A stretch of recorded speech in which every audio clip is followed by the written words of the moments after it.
So what's the excitement for coming back this season?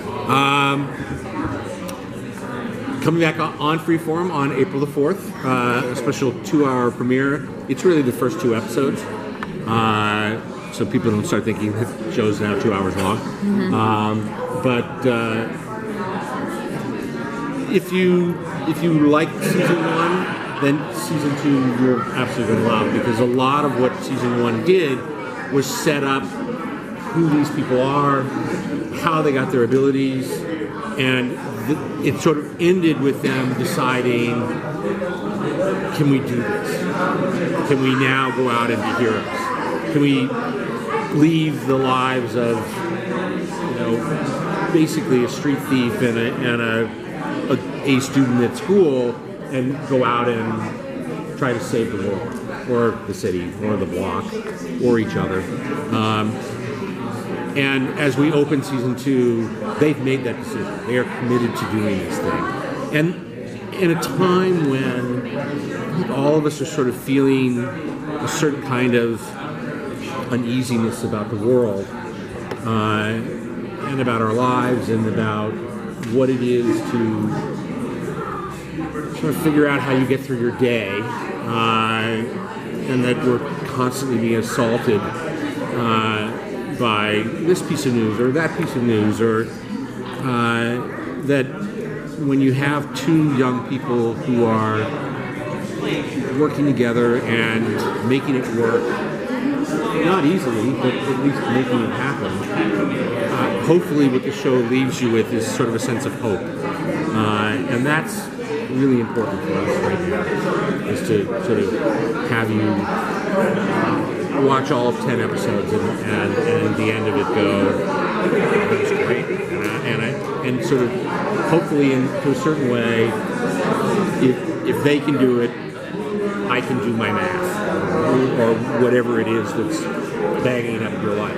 And if we can get that far, then that's where Marvel really lives, is to sort of make people feel like their lives are in the story, and their heroes are there to inspire them. And I think that's where we're going.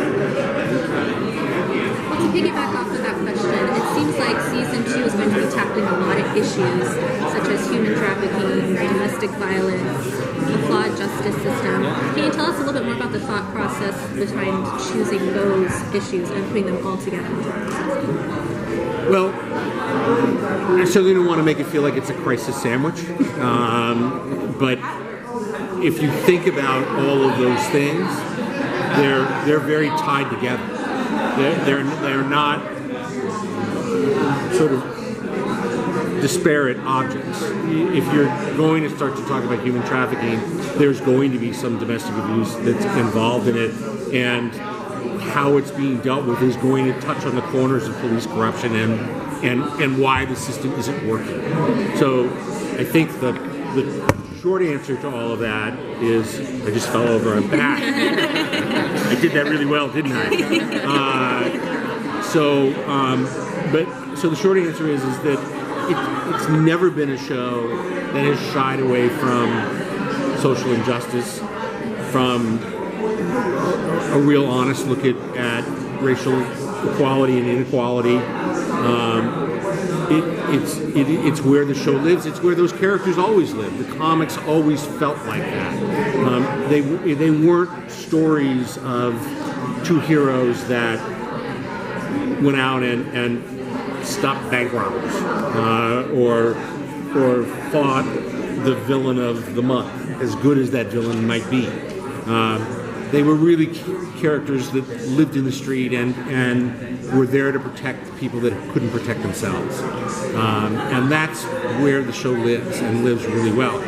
On the flip side of it is, you would hope that in that world, you would have not a mentor, but an advisor that does understand the system and does understand the law, and in many ways, that's who Bridget O'Reilly played. And now that she's been complicated, and things have become more mayhemic, Nice. Pick a word. Trademark today, me.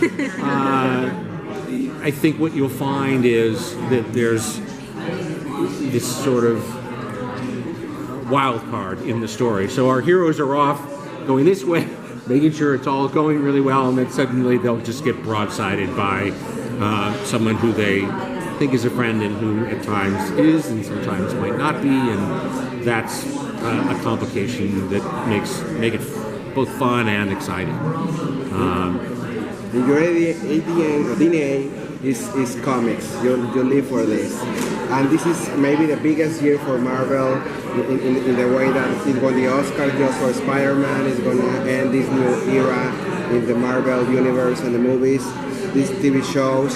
Why do you think we are so connected in the world with the Marvel universe and this kind of thing? I talked about it a little earlier. I think one of the things that makes us unique is that we are in actual cities. We're in New York. We're in New Orleans. We don't have made-up names, and that sort of takes you one step away from where it is. You actually are there. The cabs look like cabs. The phones look like phones. All of those things happen along the way. But I think more importantly, really the biggest difference for us is that